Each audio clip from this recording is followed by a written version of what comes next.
Same-sex couples may soon be able to have babies. Israeli and British research scientists have discovered how to produce egg and sperm cells using only stem cells, or rather using stem cells. Same-sex couples now might be able to have biological children without having to have an egg or sperm donation, thanks to scientists at the Weizmann Institute in Israel and Cambridge University in the UK. They were actually able to produce a human egg and sperm cell combination out of skin stem cells from two adults of the same sex, according to Israel's Channel 2.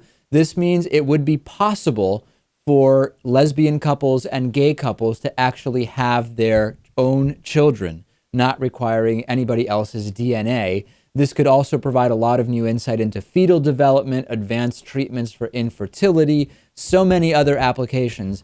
I'm curious, Lewis, in spite of the ethical dilemmas, and I should mention that people on the team have said that they still, they recognize that there would be all sorts of ethical and moral questions around this, but logistics anyway, those who are against gay relationships because they cannot produce children, I wonder if their minds would be changed if all of a sudden gay and lesbian couples could produce children. No, come on. These are the same people who are, I guess we could say, anti-science, right?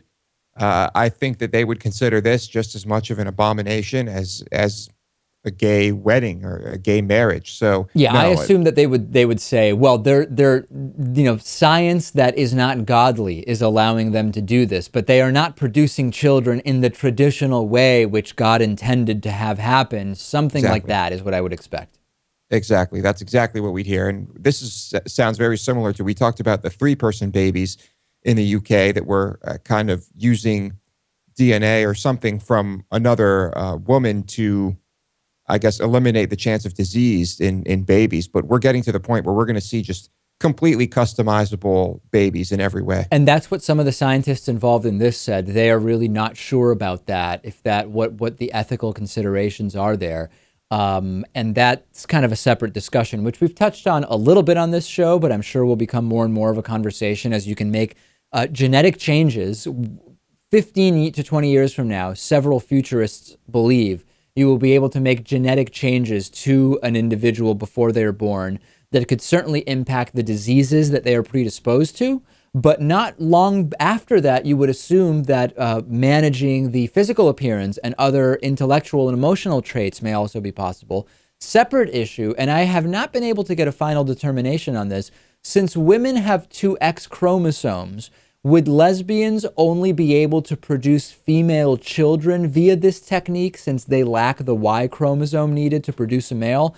I don't know the answer. I spent a while researching that this morning, and I'm just not sure. I don't know either, but I'm sure eventually we will have an answer to that. We will be able to do anything. Can you imagine if you could control every aspect of your child, if you could control your child's height, what the NBA would look like in 30 years? Yeah, I mean that. Do you agree that there are ethical questions around this, or do you say, hey, if science can do it, let people have at it? I'm not sure. I mean, I'm sure that there will be some ethical dilemmas, but generally speaking, I think if you can customize a child and you're not putting anyone in danger, I don't see the harm in it.